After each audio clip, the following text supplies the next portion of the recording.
Hello my dear student, आज हम लोग क्लास 9 का दूसरा अध्याय शुरू कर रहे हैं जिसका नाम है बहुपद, जिसे अंग्रेजी में बोलते हैं पॉलिनोमियल।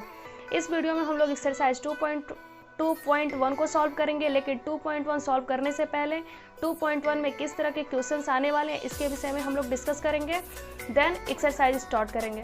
तो चलिए, सबसे पहले अचर राशि। अचर राशि क्या होता है? जिसका मान निश्चित होता है।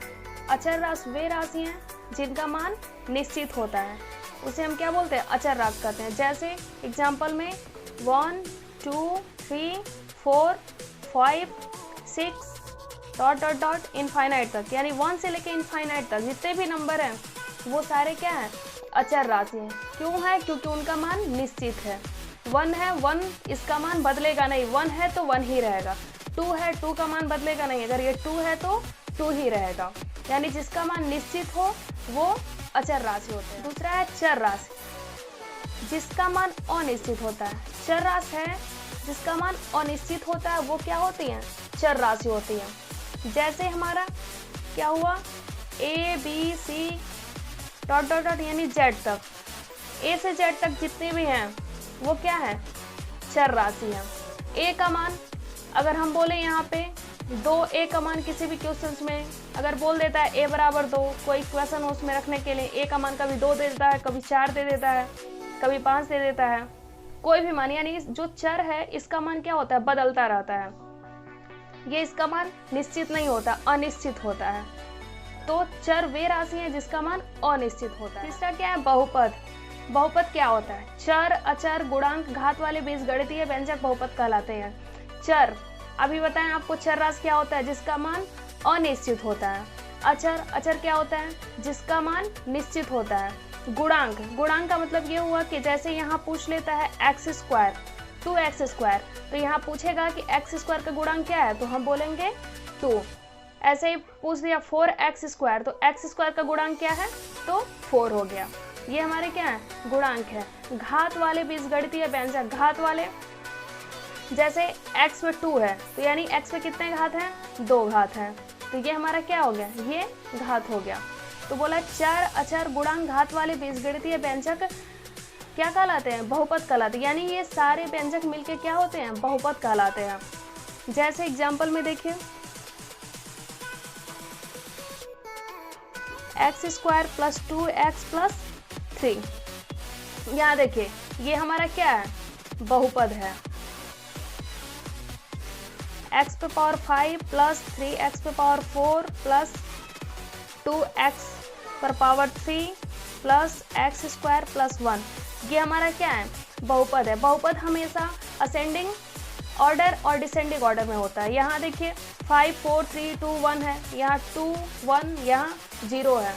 तो बहुपद का घात, बहुपद जो है वो उसकी घातें कभी आरोही क्रम में होती है, कभी अवरोही क्रम में होती है। नोट में देखिए, वह बीजीय व्यंजक जिसका घात ऋणात्मक संख्या हो और परिमेय हो वह संख्या बहुपद नहीं होती है। यानी जिस बीजीय व्यंजक का घात ऋणात्मक हो और वो परिमेय यानी p/q के रूप में हो, वो हमारा क्या है? बहुपद नहीं है। जैसे यहाँ देखिए x⁻⁻5, अब ये -5 है, ये हमारा क्या हुआ? ऋणात्मक हो गया, यानी इसका घात ऋणात्मक है, तो ये क्या है? बहुपद नहीं है। यहाँ देखिए √x, ये भी हमारा क्या है? बहुपद नहीं है, क्योंकि ये हमारा हो जाएगा x⁻1/2 यानी p/q के रूप में आ गया, तो ये क्या है? बहुपद नहीं है। 1/x, ये भी p/q के रूप में आ गया, ये भी बहुपद नहीं है। 4x⁻³ घात है, तो ये क्या हुआ? -3 है, ऋणात्मक आ गया, तो ये हमारा क्या? बहुपद नहीं। देखिए 14 क्या? पद के अनुसार बहुपद के प्रकार। पद के अनुसार बहुपद के कितने प्रकार होते हैं हम जानेंगे यहाँ पे। तो पद के अनुसार बहुपद के प्रकार, तो पहला क्या? एक पदीय बहुपद। अब देखिए एक पदीय बहुपद क्या होता है? किसी भी बीजगणितीय व्यंजक में केवल एक पद हो, एक पदीय बहुपद कहलाते हैं।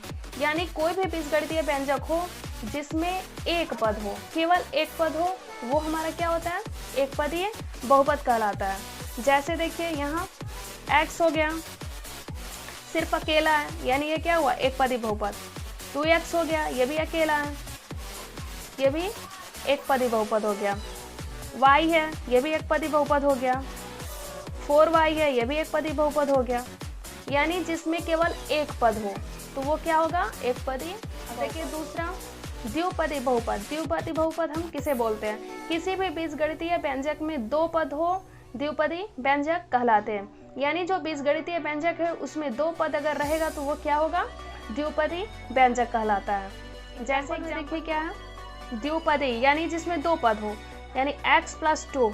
यहाँ देखिए x एक पद हो गया और एक पद ये दोनों मिल गए, दो पद हो गया, तो ये हमारा क्या है, द्विपदी बहुपद है। फिर 3x + 4, इसमें भी दो पद है, 3x एक पद है और 4 एक पद है, ये कितने हुए, द्विपदी बहुपद हुए। x - 3, इसमें भी दो पद है, यानी ये क्या हुए, द्विपदी बहुपद। नेक्स्ट तीसरा लिखा है त्रिपदी बहुपद। त्रिपदी बहुपद किसे कहते हैं, किसी भी बीजगणितीय व्यंजक में तीन पद हो त्रिपदी बहुपद कहलाते हैं। यानी बीजगणितीय व्यंजक जो है उसमें अगर तीन पद होगा तो वो त्रिपदी बहुपद कहलाएगा। इसके पहले एक पदी बहुपद पढ़े, तो एक पदी में जिसमें केवल एक पद हो वो हमारे एक पदी बहुपद कहलाते हैं। द्विपदी, द्वि यानी दो, यानी द्विपदी बहुपद वो बहुपद है जिसमें दो पद हो, तो वो क्या कहलाते हैं, द्विपदी बहुपद। त्रिपदी यानी त्रिपदी बहुपद का मतलब ये हुआ जिसमें तीन पद हो, जिस बीजगणितीय व्यंजक में तीन पद हो तो क्या होंगे, त्रिपदी बहुपद कहलाएंगे। जैसे देखिए x + 2y + 3, यहाँ देखिए x एक पद हो गया, 2y भी एक पद हो गया और 3 क्या हुआ, एक पद हो गया, ये तीनों मिलके क्या हुए, त्रिपदी हुए। 1 2 3, यानी इसमें कितने पद हैं, तीन पद, यानी ये क्या हुए, त्रिपदी बहुपद हुए। 4x - 3y + 2, अब इसमें देखिए 4x एक पद है, 3y एक पद है और 2 एक पद है, इसमें कितने पद हुए, 1 2 3, यानी ये क्या है, त्रिपदी बहुपद। उसके बाद पांचवा क्या है, घात के अनुसार बहुपद के प्रकार। इसके पहले हम पद के अनुसार बहुपद के प्रकार पढ़े थे, कितने पद हैं। इसके पहले जो पढ़े थे पद के अनुसार, अब पढ़ रहे हैं घात के अनुसार बहुपद के प्रकार। पद के अनुसार बहुपद के तीन थे, एक पदी, द्विपदी और त्रिपदी बहुपद। अब यहाँ देखिए घात के अनुसार बहुपद के प्रकार, तो पहला क्या है, रैखिक बहुपद। अब देखिए जिसमें चर की घात एक हो, यानी रैखिक बहुपद वह है जिसमें चर की घात केवल एक हो, चर की घात एक हो। जैसे एग्जाम्पल में यहाँ देखिए, जैसे x + 3 हो गया। अब यहाँ देखिए x है तो इस पे घात कितना है, एक है, यानी जिसमें चर की अधिकतम घात क्या हो, एक हो। रैखिक बहुपद वह है जिसमें चर की अधिकतम घात एक हो। अब यहाँ 3 पे कितना है, 0 है, और यहाँ x पे क्या है, 1 है, तो अधिकतम घात कितना है, 1 है, तो ये हमारा क्या हुआ, रैखिक बहुपद। यहाँ x - 5, अब इसमें चर का घात कितना है, अधिकतम 1। रैखिक बहुपद वह बहुपद है जिसमें चर की अधिकतम घात 1 हो, वो क्या कहलाते हैं, रैखिक बहुपद कहलाते हैं।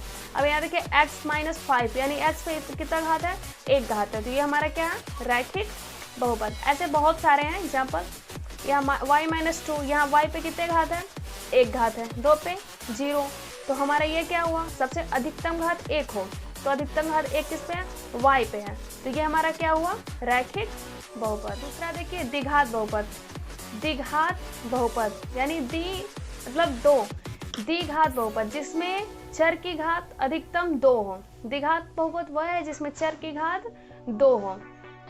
एग्जाम्पल में देखिए x² + 2x। अब यहाँ देखिए इस पे कितना है, कुछ नहीं है, तो 1 है, यहाँ 1 घात है और यहाँ 2 है, तो हमको क्या द्विघात बहुपद पूछा है जिसमें चर की घात 2 हो, तो x पे चर की घात कितना है, 2 है, तो ये हमारा क्या हुआ, द्विघात बहुपद। उसके बाद देखिए फिर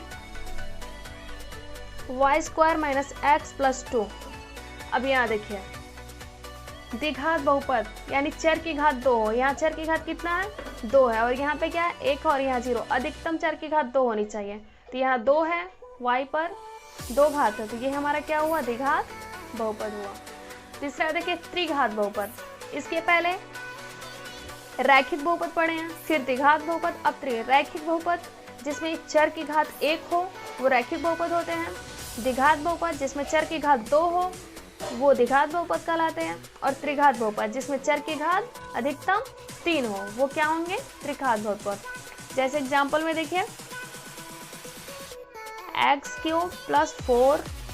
अब देखिए यहाँ चर की घात कितना है, 3 है, ये 4 क्या है, यह चर है, और ये x क्या है, चर है, तो चर पे घात कितना है 3 है, और बोला है जिसमें चर की घात 3 हो, तो चर की घात कितना है 3 है, तो ये हमारा क्या हुआ त्रिघात बहुपद।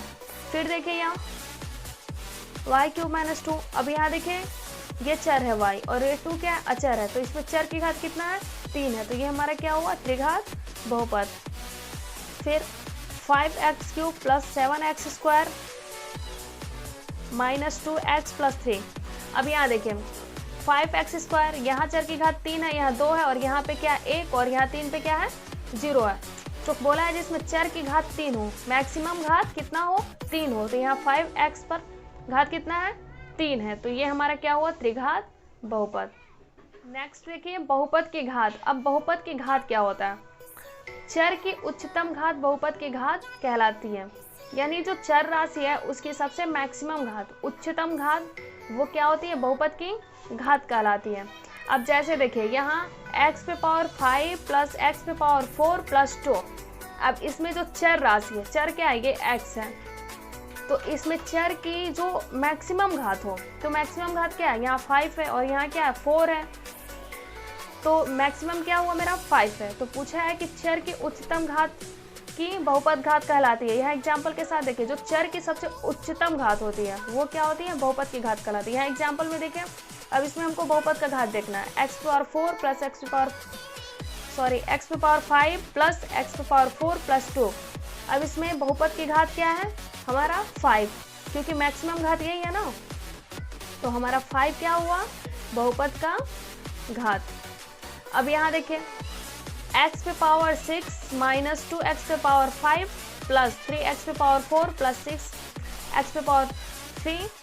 - 2x⁴ + 7।